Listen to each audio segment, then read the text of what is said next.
So I knew it was a misrepresentation to the public. But having said that, so the Democrats have put forward 2 articles of impeachment against Donald Trump, charging him with abuse of power and obstruction of Congress.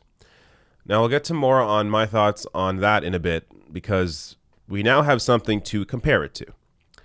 Nancy Pelosi over the weekend was on CNN in a town hall where she discussed why she decided to move forward with impeachment based on this call to Ukraine. But in her answer, she admitted to something that is just incredible. Speaker Pelosi, you resisted calls for the impeachment of President Bush in 2006 and President Trump following the Mueller report earlier this year. This time is different. Why did you oppose impeachment in the past? And what is your obligation to protect our democracy from the actions of our president now? thank you. Thank you for bringing up the question about, because when I became Speaker the first time, there was overwhelming call for me to impeach President Bush on the strength of the war in Iraq, which I vehemently opposed. And again, I said at other places, that was my wheelhouse. I was intelligence. I was the ranking member on the Intelligence Committee, even before I became part of the leadership of Gang of Four. So I knew there were no nuclear weapons in Iraq. It just wasn't there. They had to show us, they had to show the Gang of Four all the intelligence they had. The intelligence did not show that that was the case. So I knew it was a misrepresentation to the public. But having said that, it was in my view, not a ground for impeachment. They won the election, they made a representation, and to this day, people think that it was the right thing to do. The people think that Iraq had something to do with 9/11. I mean, it's appalling what they did. But I did, and I said, if somebody wants to make a case, you bring it forward. But they had impeached Bill Clinton for personal indiscretion and misrepresenting about it. Impeached him. Some of these same people are saying, oh, this doesn't rise to impeachment. We're right there impeaching Bill Clinton for being stupid in terms of something like that. I mean, I love him. I think he was a great president. But being stupid in terms of that, and what would somebody do not to embarrass their family? But in any event, and that's so they did Bill Clinton. Now they want me to do George. I just didn't want it to be a way of life in our country. As far as the Mueller report, there was a good deal of the academics said, and 1,000 legal experts wrote a statement that said the Mueller report is an what's in there is an impeachable offense.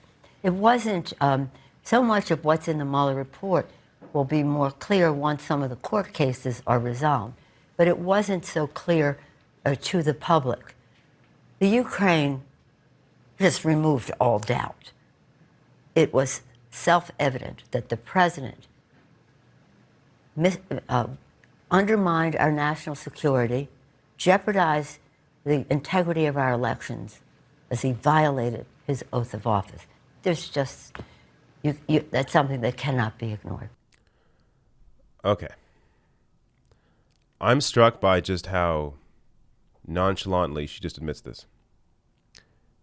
She admits to knowing that Bush lied Americans into the war in Iraq, yet didn't think that was impeachable. Like, she wasn't just a cog in the machine here.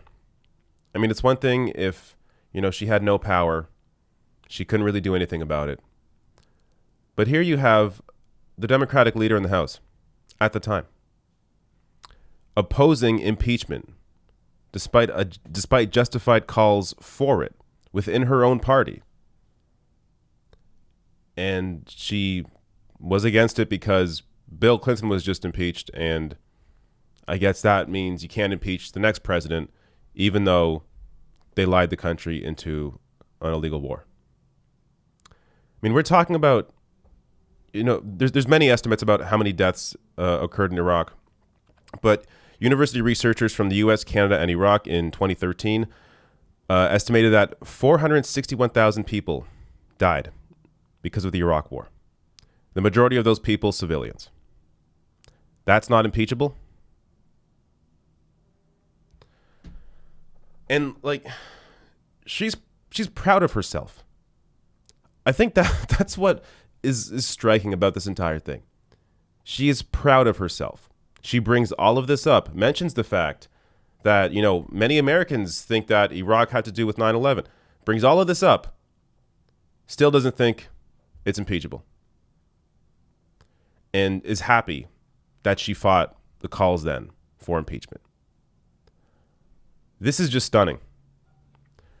Now, people often say, look, I think because of how nonchalantly Pelosi puts this out there, just presents this information without being asked about it, because she does this, it really shows people that Democrats like Pelosi, they don't know they're evil.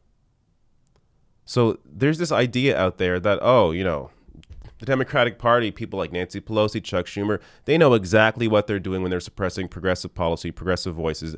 They know they're hurting people. They know exactly what they're doing. They don't. They don't know they're evil. Their worldview is just a completely different reality. They're living in some other bubble. They have no idea what they're saying here. I mean, she really has no idea what she is admitting to here. It's unbelievable.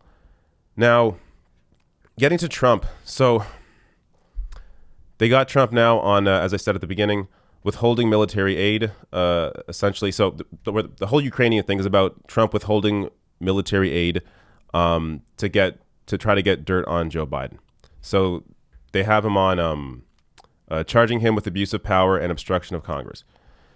So, look, what Pelosi says here is somewhat correct on this part, where it's clear, it's obvious. This doesn't really require much in the way of explaining to people. This is definitely impeachable, and I agree with the impeachment. I agree with going forward with impeaching Donald Trump. But there are so many other things you could have added to this list. Like, they could have made a better argument. This is essentially like getting Al Capone for tax evasion. You have this guy here in Donald Trump who is an obvious criminal for many reasons. I mean, there's first of all, 11 counts of obstruction of justice in the Mueller report. They didn't do anything about that. Separating families at the border, putting kids in cages, that's impeachable. Enriching himself through the violation of the Emoluments Clause, and that could also be tied to the Saudis, since the Saudis bought up a bunch of hotel rooms in Trump Hotel in Washington, D.C. Trump turns around, works with the Saudis on everything, including vetoing the Yemen War Powers Resolution to continue the U.S.-backed Saudi war in Yemen. All of these things could have been added. But to Nancy Pelosi, I guess, I don't know, this call to Ukraine, getting dirt on Joe Biden, is worse than lying Americans into an illegal war in Iraq. But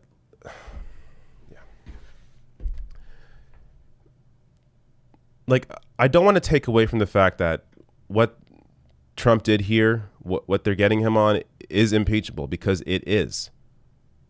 But that doesn't mean that you can just ignore everything else he did. Now, at the same time, look, I don't think this is going to hurt Democrats. There's just, some people out there think moving forward with impeachment of Trump is going to somehow hurt Democrats, because it'll, I guess, in one sense, it'll energize Trump's base. They're going to be energized regardless. I mean, voters are going to come out that support Trump are going to come out regardless for Donald Trump. So I don't see how impeachment is going to energize them more. They were already going to come out. Or it's going to, it's going to change the entire media narrative, and the focus won't be on the 2020 race, won't be on Medicare for all, won't be on free public college. It'll be on Donald Trump and impeachment. The media ignores Bernie Sanders regardless. As I showed you recently, there's an 8-minute segment on PBS about the 2020 primary race. An 8-minute segment about the primary race didn't mention Bernie Sanders once. Even in their coverage of the primary, they're not covering him. They're not covering these issues. So throw that excuse out. What else? I mean, it's going to hurt them because, what, it's going to hurt Democrats if Trump doesn't get convicted in the Senate, which he likely won't. But how? If anything, that will energize people to come out and vote, knowing that Trump could have been impeached, but it was blocked because of Republicans in the Senate. That's going to energize voters to come out. Voters that, people have this idea that everybody thinks just like them. They don't. So, look, I care about progressive issues. That's what would motivate me in an election. But many people aren't engaged. And all they know is that they hate this guy, Donald Trump, and they're going to come out and vote against him. So you have the Republicans in the Senate block impeachment or don't convict him in the Senate. And then that will energize a lot of those non-voters that are only engaged because they hate Trump. It will engage those people to come out and vote for the Democratic nominee, whoever it is. So those voters exist. Just because you're not one of those people doesn't mean they don't exist. So it will energize people to come out and say, well, the GOP blocked this, so you know what? I'm gonna have my say here, and I'm gonna vote Trump out of office. Those people will come out. And on top of that, look, there is no, I really don't understand the downside here. I don't understand the downside to going after Trump or to trying to impeach Donald Trump. I just don't see the downside to this. If it fails, which it likely will, it's going to energize those people as I just described to you. If it goes through, which it's not going to, but if it does, well, there goes Trump. And now you have Mike Pence, who is a less exciting candidate for the Trump base to come out and vote. So less of those GOP voters, less of those Trump voters would come out and vote for a Mike Pence. Like, what's the downside here? So ultimately, I mean, what really matters in all of this when it comes to 2020 and the election is you need a candidate as a Democratic nominee that will excite voters. So you're not just relying on those anti-Trump votes, but you have people coming out that also at the same time don't normally come out, but will come out for a new vision, a progressive message, will come out for Medicare for all, will come out for free public college, will come out for a bold Green New Deal plan to tackle climate change. So you need a candidate that will embrace all of that, while at the same time being someone that has been vocally active against Donald Trump. That candidate is Bernie Sanders. I know, look, a lot of my videos end up talking about Bernie Sanders, but like when we're getting into these discussions about the politics and how we get out of this Trump era, the Bernie Sanders and the Bernie Sanders movement is how you do it. Because it's not just about winning the election. It's about ensuring that another version of Donald Trump won't come up again. And the only way to ensure that is to have somebody that will actually fight for real people and will create some real transformational change in the country where people aren't just angry, again, 4 years later and want to vote the opposite way the next time. So, look, I don't know. Ultimately here, even though Democrats aren't impeaching him on everything they could be impeaching him on, people generally know that Trump's a criminal. They have, a hunch. They have a feeling. Now, I say, don't always trust feelings you have because oftentimes they're not based in reality. But in this case, it is based in reality. Trump is a criminal. Trump should not be the president. Trump should be impeached. So there is nothing wrong with people having that feeling when it is based in reality. So that's also why Democrats don't even really need to bring all the other articles of impeachment into this because people already know that Trump's a criminal. So if this was your typical, president, this was, I don't know, a Bill Clinton kind of figure, then you would need some substantial evidence to actually, convince voters that, hey, this guy's actually bad. In the case of Trump, you don't need to convince people. I mean, they're already on the side of impeaching him.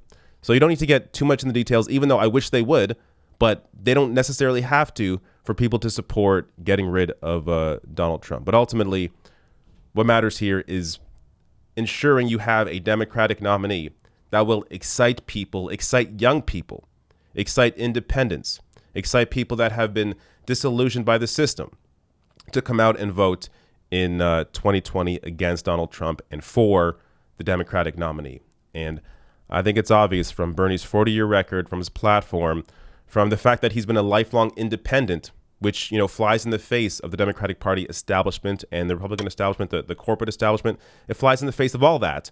He is he is somebody who is going to use his power to fight for the people against the powerful. And that's what will excite people ultimately out to vote in 2020.